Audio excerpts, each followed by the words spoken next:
Birlashgan Arab Amirliklari AQSh va Isroil boshlagan urushga qo'shilib, Eronga harbiy zarbalar bermoqda. Bu haqda ilk marta mart oyining o'rtalarida xabarlar tarqalgandi. Bugunga kelib AQShning nufuzli Wall Street Journal nashri amirliklarning Eronga qarshi harbiy harakatlari va boshqa choralari haqida ma'lumotlarni jamladi.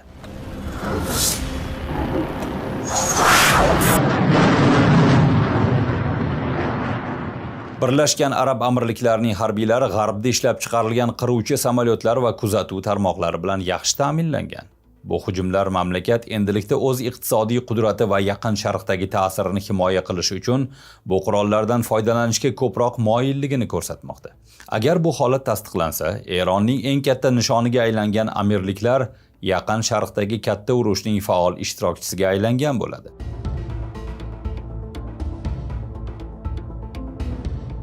Birlashgan Arab Amirliklari ochiqchasiga tan olmagan bu zarbalar orasida Fors ko'rfazidagi Lavan orolida joylashgan neftni qayta ishlash zavodiga qilingan hujum ham bor. Bu hujum aprel oyi boshida Prezident Tramp urushda o't ochishni to'xtatish haqida e'lon qilayotgan vaqtga to'g'ri kelgan. Hujum natijasida kuchli yong'in kelib chiqib, Eron zavodi quvvatining katta qismi bir necha oyga ishdan chiqqandi. Eron o'sha paytda neftni qayta ishlash zavodi dushman hujumiga uchraganini aytgan. Bunga javoban Birlashgan Arab Amirliklari hamda Kuvaytga qarshi raketa va dronlar bilan qator hujumlar uyushtirgandi. Amerika Qo'shma Shtatlari bu hujumdan norozi bo'lmadi, chunki sulh tartibi hali to'liq o'rnatilmagan edi, deydi manba.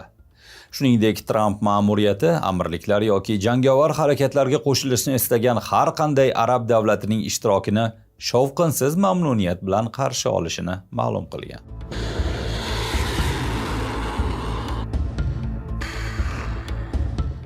Fors ko'rfazi davlatlari urushdan oldin o'z havo hududi yoki bazalaridan AQSh hujumlar uchun foydalanishiga yo'l qo'ymasligini aytgandi.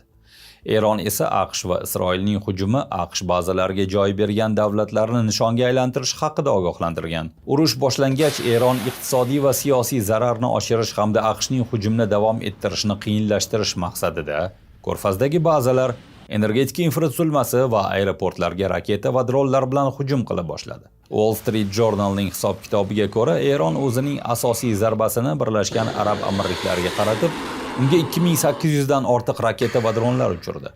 Bu Isroilga qilingan hujumlardan ham ancha ko'p. Hujumlar amirliklarning havo qatnovi, turizm va ko'chmas mulk bozoriga qattiq zarba berdi va xodimlarning ommaviy ta'tilga chiqarilishi hamda ishdan bo'shatilishiga olib keldi.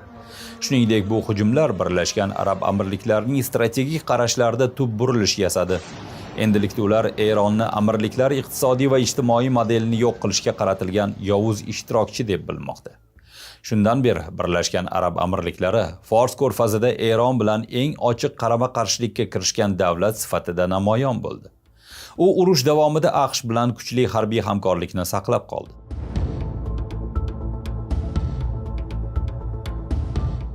Tahlilchilarga ko'ra, arab davlatlari, jumladan Birlashgan Arab Amirliklari ham avvaldan bu urushni xohlamagan.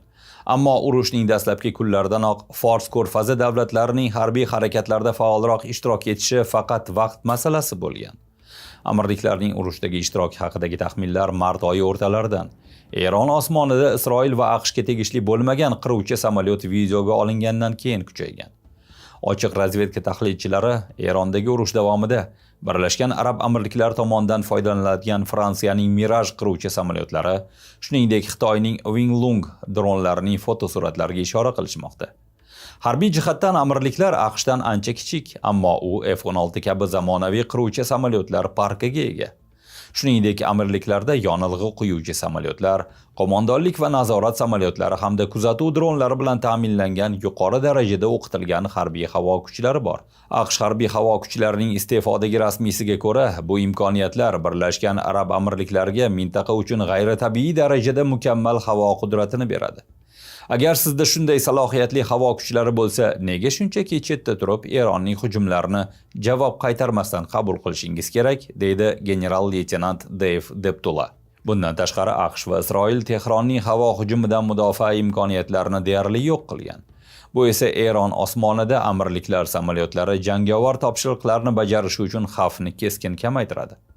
Agar siz ittifoqchi bo'lsangiz va bu jarayonda ishtirok etishni istasangiz, buning uchun ayni qulay vaqt, chunki xavf juda past. O'rta va yuqori balandliklarda samolyotlar o'zlari xohlagan ishni qila oladi va eronliklar bunga qarshi deyarli hech narsa qila olmaydi, degan Pentagonning yana bir sobiq rasmiysi. Zarbalardan tashqari Birlashgan Arab Amirliklari Birlashgan Millatlar Tashkilotida Eronning Hormuz bo'g'ozidagi nazoratini to'xtatish uchun kerak bo'lsa kuch ishlatishga ruxsat beruvchi rezolyutsiya loyihalarini ham qo'llab-quvvatladi. Shuningdek, amirliklar Eronning moliyaviy manfaatlariga qarshi harakat qilib, Dubayda Tehron bilan bog'liq bo'lgan maktablar va klublarni yopdi. Eron fuqarolariga viza berish va tranzit huquqlarini rad etdi. Bu choralar og'ir sanksiyalar sharoitida amirliklar uzoq vaqt davomida Eron uchun ta'minlab kelgan iqtisodiy hayot yo'lini cheklab qo'ydi. Eron bunga javoban Birlashgan Arab Amirliklarini AQSh va Isroil kompaniyasiga qo'shilganlikda qayta aybladi.